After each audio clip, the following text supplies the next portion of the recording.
Hivi ile ni ndoto ama ni kweli?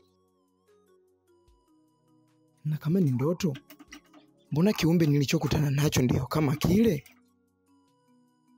Inaonekana yuko serious na jambo lake. Hebu ngoja nimtafute jamaa aweze kurudisha hazina ya watu. Maana hapa nikicheza kidogo tu maisha yangu yapo hatarini na anaweza kaniua. Kwa sababu tu sasa hivi mpaka ananitokea ndotoni. Hebu ngoja nikamtafute jamaa arudishe hazina ya watu.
Ushaanza kutumia nguvu vibaya eh?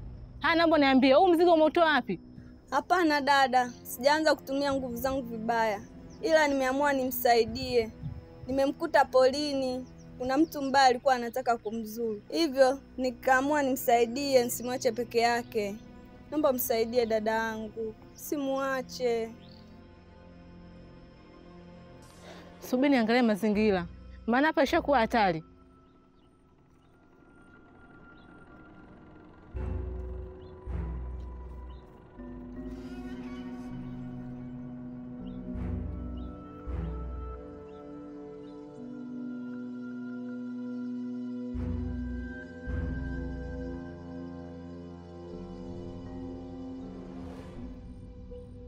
Pako salama. Naomba kalete mkoba wangu ndani. Sawa dada.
Samani kaka. Bila samani dadangu. Kwa majina naitwa Aisha. Nilikuwa nauliza kwa Mama Fau hapa ni wapi?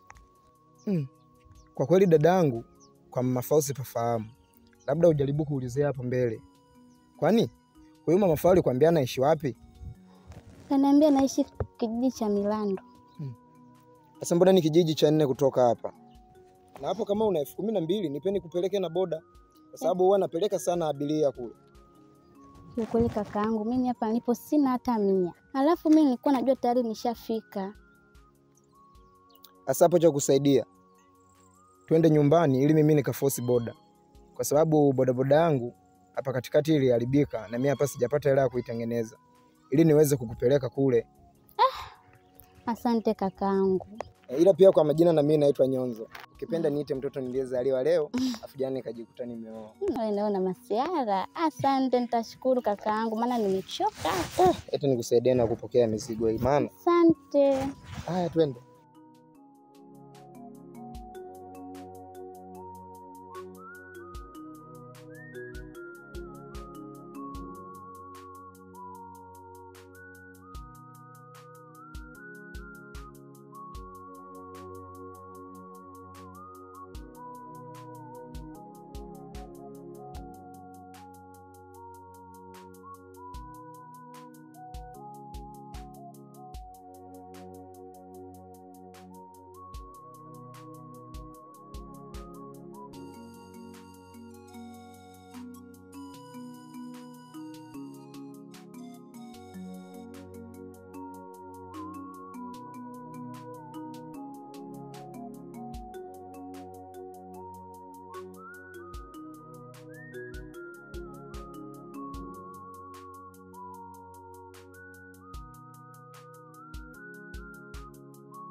Naomba uniambie, unakumbuka mara mwisho kilikutokea nini? Mimi hakuna kitu ninachokumbuka. Zaidi tu ya pale nilipokuwa nagombana na mke wangu. Basi. Hakuna aliyeniona. Mimi natamani tukifungue sasa hivi tujue kilichomo ndani ni nini. Mume wangu hapana. Hapana jamani. Tutakosa vyote. Ni bora hata tukafungua usiku basi.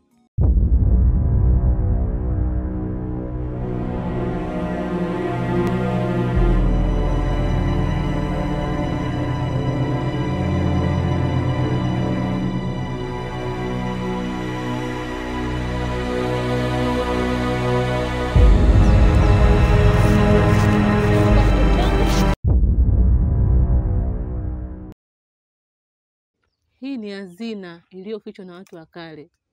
Wenyewe wanaitafuta hii hazina waweze kuteketeza hiki kijiji. Hivyo basi, naomba uende.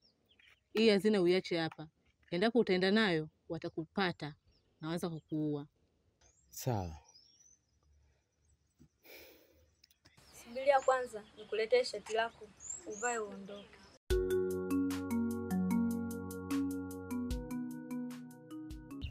Dadangu, karibu hapa ndo nyumbani, jisikie huru kama uko nyumbani kwenu pia ulipokuwa.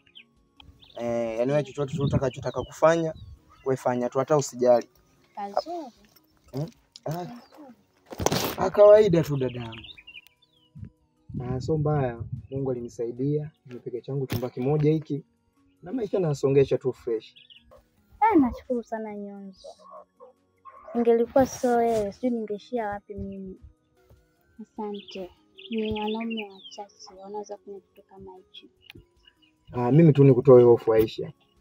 Unajua Mungu anavyotupa vitu kama hivi, anatupa kama kipimo cha kuangalia, je, unapokutana na mwenzio ana tatizo, unaweza ukachukua ile action gani?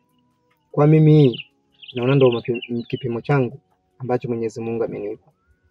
Ni wanaume wachache wanaweza kufanya kitu kama hicho. Kawaida tu Aisha, usijali. Na hapa cha kufurahi zaidi ni mimi niende kwa rafiki yangu nikachukua hiyo bodaboda ili wewe nikuacha hapo najiandaa. Nitakaporudi nikupeleke huko kwa ndugu yako huyo Mama Fau, na imani ukifika ndio utafurahi zaidi. Nitafurahi sana. Asante sana Nyonzo. Kweli. Asante. Ndio kama hivyo. Wewe usijali kabisa Aisha. Jisikie huru. Hapa ni nyumbani kwako. Ndo kama hivyo bwana.